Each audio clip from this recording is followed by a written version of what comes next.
मित्रांनो, फोडाफोडीच्या घाणेरड्या राजकारणावर उद्धव ठाकरे रोजच घणाघाती प्रहार करीत आहेत. एकनाथ शिंदे यांच्यावर आणि देवेंद्र फडणवीस यांच्यावर सुद्धा.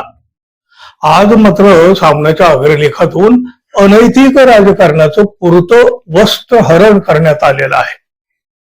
सामान्य माणसाच्या मनातल्या भावना या अग्रलेखामधून व्यक्त झालेल्या आहेत. सामनाच्या या अग्रलेखात काय म्हटलंय बघा.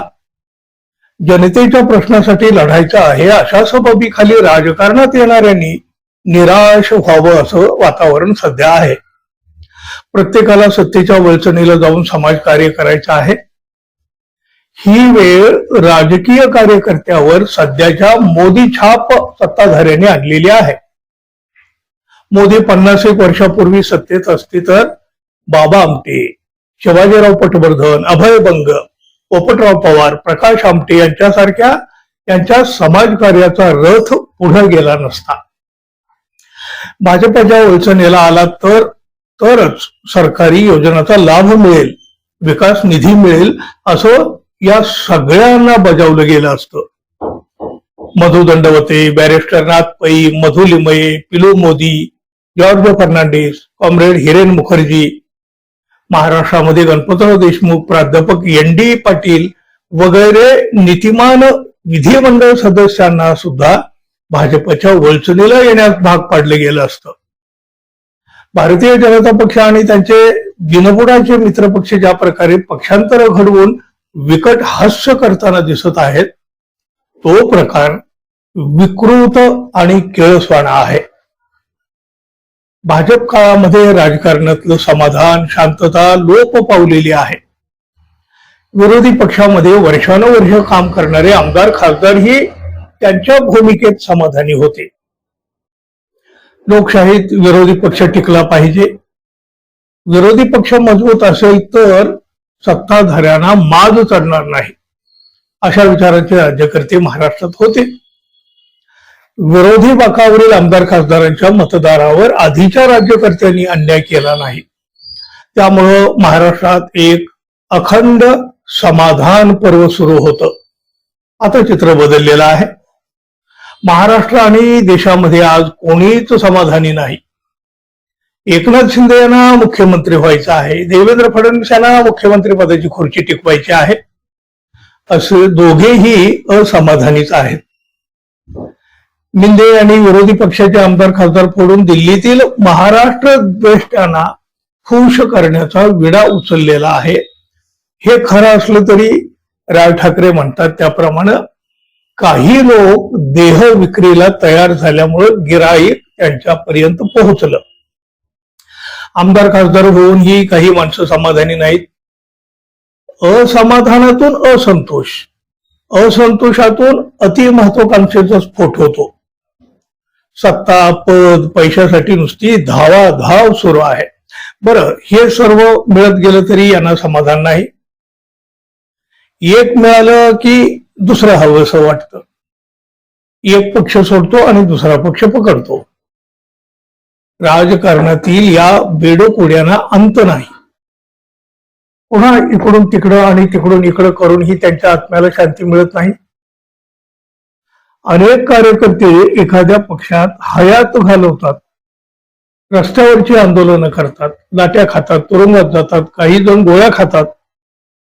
तरीही यापैकी अनेकांच्या नशिबी राजकीय किंवा सत्तेचं पद येत नाही. उलट काहींना कोणत्याही मेहनतीशिवाय आमदारक्या, खासदारक्या, मंत्रिपदाची लॉटरी लागते आणि तरी ते असमाधानीच असतात. आणि मग बेईमानी करून या डबक्यातून डराव करीत दुसऱ्या डबक्यात उडी मारतात. शिवसेनेचे 6 खासदारांनी काल एक विधान परिषद सदस्य याच असमाधानी मनस्थितीमध्ये मिंद्याच्या पायाशी लीन झाले. सर्व पद भोगून हे गेले. काय तर म्हणे राजकीय अपरिहार्यता म्हणून जावं लागत आहे. कसली आले डोंगराची अपरिहार्यता? स्वार्थासाठी लोटांगण घातलं, आईशी बेईमानी केली असं का हे बोलत नाहीत? सत्ताधाऱ्यांना एक प्रकारे माज आलेला आहे. नैतिकतेच्या किंवा वैचारिक मतभेदाच्या मुद्द्यावर साथ सोडणं नवा घरोबा करणं हे काही नवीन नाही, पण सध्या जी पक्षांतर झाली त्यात कोणती नैतिकता आणि वैचारिक मतभिन्नता आहे हे जरा तुम्हाला मतदान केलेल्या मतदार राजाला कळू द्या. शिवसेनेच्या मशालीवर निवडून आलात आणि स्वार्थासाठी मिंद्यांच्या जनानखान्यामध्ये पोहोचलात. बरं, त्या जनानखान्यात तरी काही मान सन्मान मिळतोय का? तर ते देखील नाही. दिल्लीश्वरांचे घरगडी हरकामे म्हणूनच आणि त्यांचे खोजे असल्यासारखंच जगावं लागणार आहे. कोणीतरी उपसभापती पदासाठी त्याच जनानखान्यामध्ये गेले. या लोकांनी आतापर्यंत किती जनानखाने बदललेले आहेत त्याचा हिशेब नाही. जनानखान्यातील सेवा कारणे लावणं हीच काहींची राजकीय अपरिहार्यता बनलेली आहे. ना राष्ट्राचा विचार, ना महाराष्ट्राचा स्वाभिमान. पेजेला देईल त्याच्या शेजेला जायचं जनानखानी बावनखानी राजकारण महाराष्ट्राच्या मातीत बिनधास्त सुरू आहे. केंद्र आणि राज्यातील सत्ताधाऱ्यामुळे महाराष्ट्राची शांती समाधान वृत्ती पूर्णपणे लोपली आहे. नुसती वखवख सुरू आहे. कोणाला 50 कोटीत विकत जायचं आहे, कोणाला उपसभापतीच्या लालसेनं देह विक्रीला बसवलेला आहे, कोणाला जनानखान्यातील सेवेचं बक्षीस म्हणून केंद्रात मंत्रिपद हवं आहे. अशा लाचार आणि मानसिक दुर्बलांना फोडणं किंवा विकत घेणं सोपं असतं, यात काही शौर्य नाही. त्यामुळं या मंडळीचे विजयाचे विकट हास्य हे दुर्योधनाचं आहे. भर दरबारामध्ये द्रौपदीचं वस्त्रहरण होत असताना दुर्योधन आणि त्याची टोळी असंच विकट हास्य करीत होती, पण श्रीकृष्ण प्रकटला आणि त्यानं द्रौपदीला वस्त्र पुरवली. पुढे जे महाभारत घडलं त्यात दुर्योधन आणि त्याच्या टोळीचं विकट हास्य नष्ट झालं. सध्या सुरू असलेलं विकट हास्य हा सगळ्याच्या आत्मचिंतनाचा विषय ठरावा.